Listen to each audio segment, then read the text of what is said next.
ایک سوال پوچھا ہے کہ اسلام میں خودکشی کرنا کیوں حرام ہے اور خودکشی کرنے والا کیا ہمیشہ جہنم میں رہے گا؟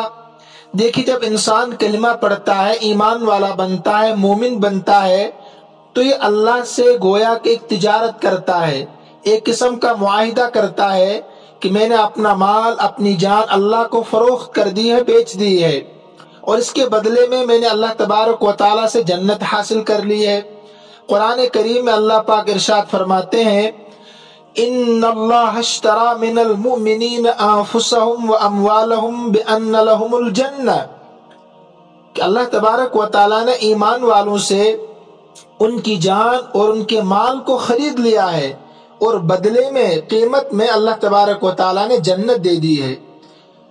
لیکن پھر اللہ تبارک و تعالیٰ نے اس انسان کا مال اور اس کی جان اسی کے حوالے کر دی ہے کہ اب یہ تمہارے پاس میری ایک امانت ہے، جان بھی اور مال بھی۔ اس امانت میں تم خود مختارانہ تصرف نہیں کر سکتے، یعنی اپنی مرضی کے مطابق اس میں تصرف نہیں کر سکتے، مال کو خرچ نہیں کر سکتے، جان کو خرچ نہیں کر سکتے، بلکہ تم کو میری مرضی کے مطابق اس امانت میں تصرف کرنے کا حق حاصل ہے۔ اور تصرف کیسے کرنا ہے، خرچ کیسے کرنا ہے، جان کو اور مال کو کہاں کرنا ہے، اس کے لیے اللہ تبارک و تعالیٰ نے قانون بنائے ہیں، قرآن کی شکل میں، حدیث مبارکہ کی شکل میں موجود ہے۔ لہذا اس کے خلاف جان اور مال میں تصرف کرنا ناجائز اور حرام ہے۔ آسان لفظوں میں، من چاہے زندگی چھوڑ کر رب چاہے زندگی بسر کرنی ہے، من چاہے زندگی چھوڑ کر رب چاہے زندگی بسر کرنی ہے، اور اسی رب چاہے زندگی میں موت کا معاملہ بھی ہے۔ من چاہے زندگی میں، یعنی رب چاہے زندگی میں موت کا معاملہ بھی ہے، کہ یہ زندگی جو ہمارے پاس اللہ کی امانت ہے، اور وہ اپنی اس امانت کو کب اور کس وقت واپس لے، یہ معاملہ بھی اللہ کے حوالے کرنا ہوگا۔ اس میں ہم خود مختارانہ تصرف نہیں کر سکتے ہیں۔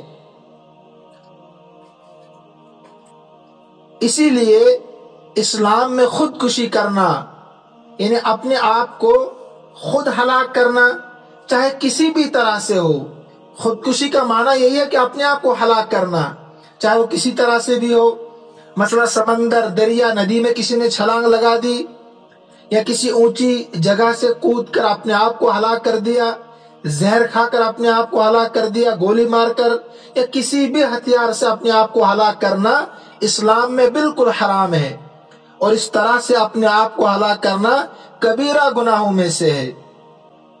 اور شریعت نے ایسے لوگوں کے لیے بڑی وعید بھی سنائی ہے۔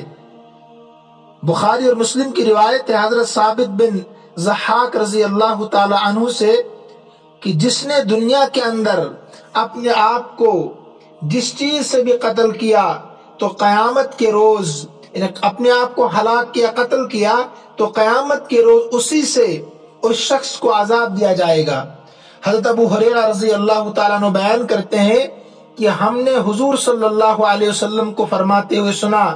جس نے اپنے آپ کو پہاڑ سے گرا کر قتل کیا تو وہ جہنم کی آگ میں ہمیشہ گرتا رہے گا۔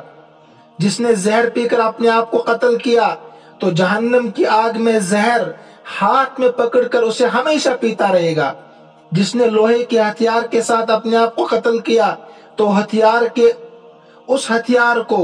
وہ ہتھیار اس کے ہاتھ میں ہوگا، اور ہمیشہ وہ اسے جہنم کی آگ میں اپنے پیٹ میں مارتا رہے گا۔ ایک اور روایت ہے، جندب بن عبداللہ رضی اللہ تعالیٰ روایت کرتے ہیں کہ نبی کریم صلی اللہ علیہ وسلم نے ارشاد فرمایا، تم سے پہلے زمانے میں ایک شخص تھا جس کے جسم میں ایک زخم تھا،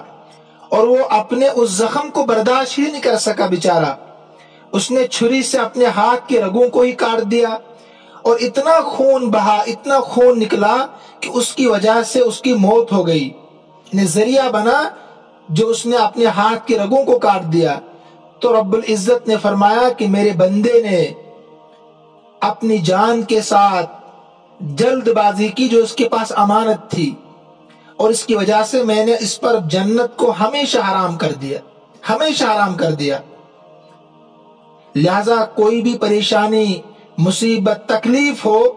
ان کو برداشت کرنا چاہیے، حضور صلی اللہ علیہ وسلم اور صحابہ کرام سے زیادہ حالات انسان پر آ ہی نہیں سکتے ہیں۔ لا یکلف اللہ نفسا الا وسعہا، اللہ مکلف بناتے نہیں کسی بھی چیز کا، نہ احکام کا، نہ تکلیف کا، نہ مصیبتوں کا، لہذا برداشت کرنا چاہیے، اور برداشت کرنے پر بھی اللہ تبارک و تعالی مومن کو اجر عطا کرتے ہیں۔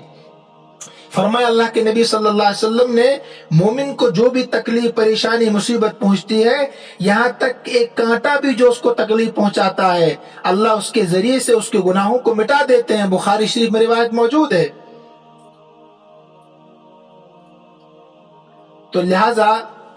دنیا کی پریشانی آخرت کے عذاب کے مقابلے میں کوئی حیثیت نہیں رکھتی ہے۔ ایک دن دنیا کی پریشانیاں ختم ہوں گی، مگر آخرت کا عذاب تو دائمی ہے، اس لیے اس سے بچنے کی پوری کوشش کرنی چاہیے۔ اور ایک صحابی نے خودکشی کی، اپنے آپ وہ جہاد میں حضور صلی اللہ علیہ وسلم کے ساتھ تھا، اور اس نے خنجر اپنے سینے میں گھونپ دیا، اس کی وجہ سے اس کا انتقال ہو گیا۔ تو آپ صلی اللہ علیہ وسلم نے اس کا نماز جنازہ نہیں پڑھایا، خود نماز جنازہ نہیں پڑھایا، صحابہ کو حکم دیا کہ تم پڑھو، لیکن خود نہیں پڑھایا۔ اور دوسری ایک حدیث ہے کہ ایک مومن جس کو آزمایا جاتا ہے، اس کے مال میں، اس کی جان میں، اس کی اولاد میں، اور پھر صبر کرتا ہے، تو اللہ اس کے ذریعے سے اس کو گناہوں کو مٹا دیتے ہیں۔ لہذا کوئی بھی پریشانی، تکلیف، مصیبت ہو، ان کو اللہ کی طرف سے آزمائش سمجھ کر صبر کرنا چاہیے، اللہ صبر کرنے پر بھی اجر عطا فرماتے ہیں۔ لہذا خودکشی کرنا بالکل حرام ہے اور کبیرہ گناہوں میں سے ہے، اور سب سے بڑی بات یہ ہے کہ جنت بھی ایسے شخص کے لیے حرام ہوتی ہے۔ اللہ تبارک و تعالی ہمیں بھی اس گناہ سے بچنے کی توفیق عطا فرمائے، اور اللہ تبارک و تعالی